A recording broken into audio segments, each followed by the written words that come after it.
Alright, what's going on, guys? Trev back again, here to bring you another video. This one's going to be doing another Q&A for today for The Walking Dead Season 7. In this one, we're going to start with giving our thoughts on the ratings. We finally got the official ratings for the Season 7 premiere. The day will come when you won't be.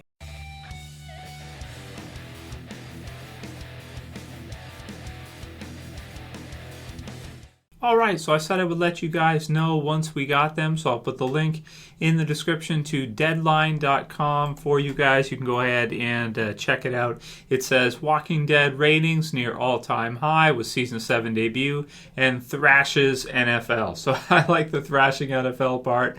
It looks like October 22nd, 2016, the premiere got 17 million views. So 17 million viewers. So is it the highest The Walking Dead has ever had? It's really close. It would be second to the Season 5 premiere, which is No Sanctuary, which had 17.3 million in terms of US. So that's the all-time series high. So this is tricky. So if at any point I think The Walking Dead was going to be able to surpass the Season 5 premiere, No Sanctuary, I really felt like this was it. If this didn't get it, probably nothing will. But a lot of things have changed in the last couple of years for Walking Dead. I mean, we have Fear of the Walking Dead, which has been added on now, and I feel like with Season 6, that really did make a big difference because instead of us, kind of waiting all year and all summer with nothing else to watch in the meantime in terms of Walking Dead stuff, we have had Fear, so AMC's added that on, and I do feel like it has affected the main show because as soon as they launched Fear with Season 6, the ratings were a bit down from where Season 5 was at for hardly any reason or for hard to understand reasons. But it was good to see that the cliffhanger, at least in terms of ratings, did bring it back to close to all-time highs. And if you consider being 2 years with technology nowadays, every year and after year after year, you're going to get more people that are going to, TiVo it, they're going to record it, they're going to DVR it, and then they're going to probably watch it later, which I believe will not count for the ratings and how it all works. So that said, pretty happy that it's the second biggest episode of The Walking Dead of all time in terms of ratings, and because it's a couple years later, I'd say it's pretty much on par with No Sanctuary, meaning that The Walking Dead, it hasn't lost popularity in the last couple years. It hasn't really, peaked at one point, but it looks like maybe No Sanctuary might be the one to beat, and I'll be surprised if the show, to be honest, ever gets higher than that. If this didn't do it, I'd be surprised to see what does do it.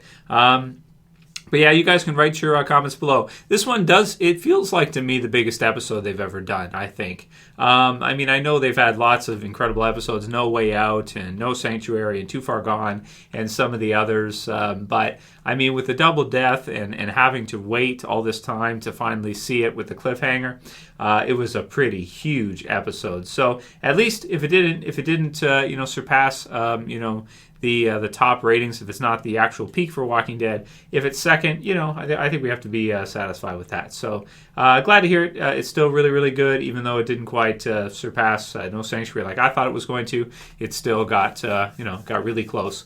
So write your comments below, guys. Let me know what you think, and we'll get into some more of your guys' questions. Angus McBryde says, are we not going to pay any attention to Andrew Lincoln's acting? He killed it. If he doesn't get an Emmy by this year, then I'm done.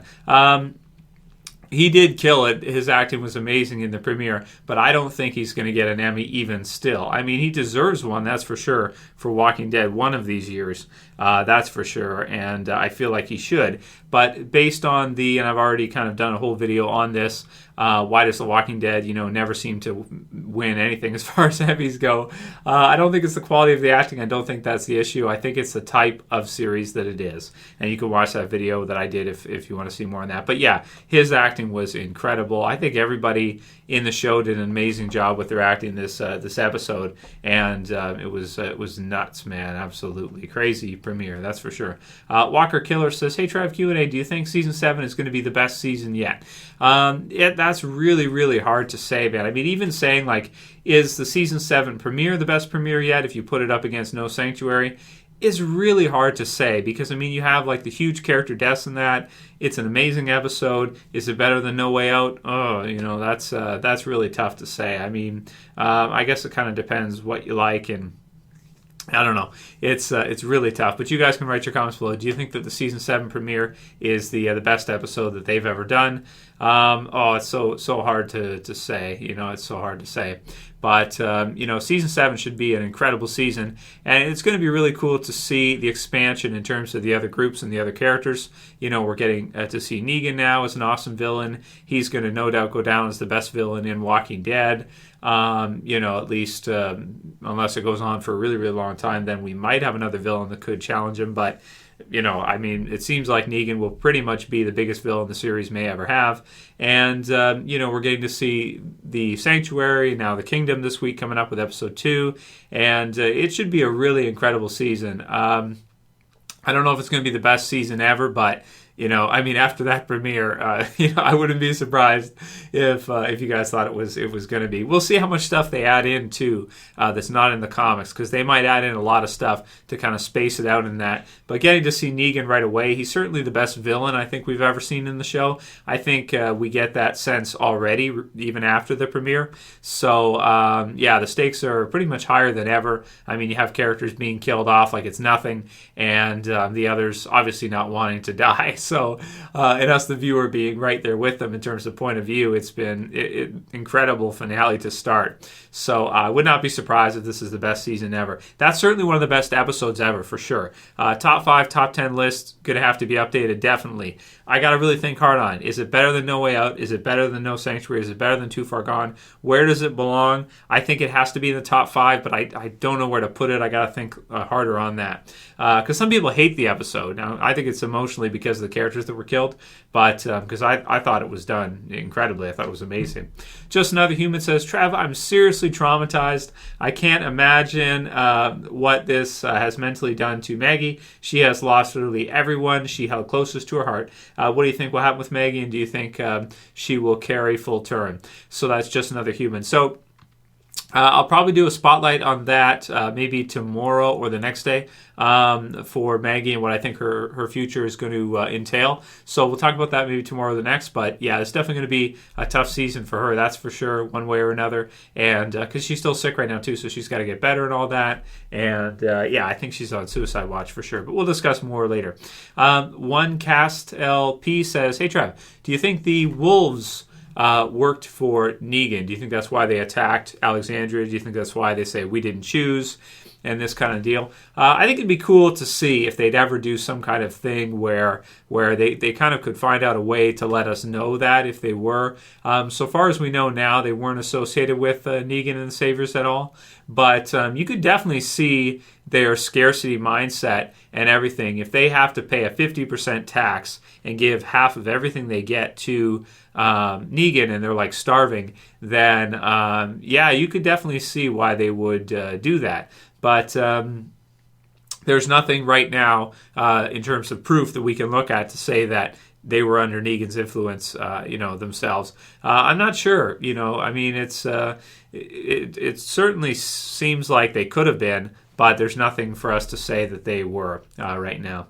Next one's from Ryan in Respect, and he says, after this episode, I actually don't mind having a nice slow episode. For episode 2, and I think Gimble kind of touched on that in Talking Dead, and it's good, right? You have to mix it up sometimes. You can't have every episode like that. You have to have some slower episodes. You have to have some more relaxing episodes. That was an intense episode, and like people are saying, some are still shocked, they're still traumatized, some people sad. If you're a huge fan of the series, then definitely I think all of that is normal to feel at this time. So it'll be good to get back into kind of the regular swing of things, but it will never really be sort of the regular swing of things for the show. It's going to be a new direction. So it'll be cool to see. And at least one thing, people who were complaining that it was repetitive, or they were complaining that maybe they didn't like the show because they felt like none of the main characters are killed off. It's been a while since we've had kind of a huge death like that. Maybe the last ones were like season 5, season 6. I mean, you have the Alexandrians and that, so you have the Andersons, so that was pretty big. But in terms of like our A-list crew, this was a big one to show them that, there are still going to be deaths and there's still characters that could be killed off from the A-list. So don't get too comfortable with the idea that nobody can be killed. I still think, though, that there are certain characters that are probably safe, like Rick, Daryl, Carl, characters like that. Good stuff. So, I don't mind having a slow episode either, right? Because we kind of need it after this. This was nuts, right? So, absolutely. WebApp31 says, can anyone tell me if Negan is aware of Ezekiel and the kingdom? Does he run them as well? Please no spoilers, though. So for you, WebApp, we don't know for sure, but it seems like he is. It seems like Negan is over them already and that they have to feed up to Negan too. But in the TV series version, we don't know for sure yet, but it looks like it. So probably we'll see how that all works out. So it'll be cool to see for sure. And the last one will be from Jose Sandoval, and he says, Glenn's storyline was over. I blame writing for the way it happened, though.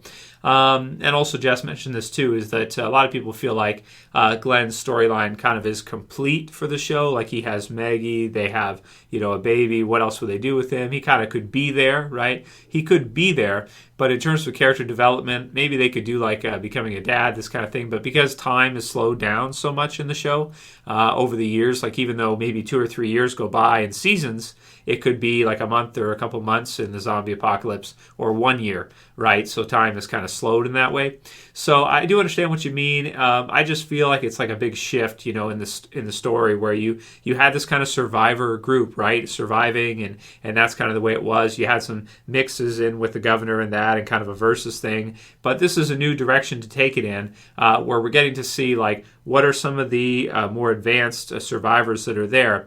What are they doing in the world, and how have they survived all this time in the zombie apocalypse? What strategies have they employed to do that? And that's going to be more of the focus. The zombies will always be there, of course, but we're going to be getting to see more groups now, how they live, how they're different, and it's going to be a bigger and a bigger world, larger world, and hopefully even better. So we'll see how it goes. But yeah, it's going to be sad not seeing Glenn and Abraham in the show, and I think that's why a lot of people are sad, obviously. But you're getting so many new characters are going to be brought in as well too, and it's going to be nuts, man. So personally, when I was reading the comics after this part, I feel like it just gets better, bigger, higher stakes, more characters, and even better. Plus, if you want to see some kind of like war, something like that, you need a lot of characters to do something like that. Otherwise, it's more like a skirmish or a battle, which is kind of like what we see with the prison group against the governor, and we're getting ready to see maybe all-out war in the next couple of years for the TV series. So it should be nuts, man.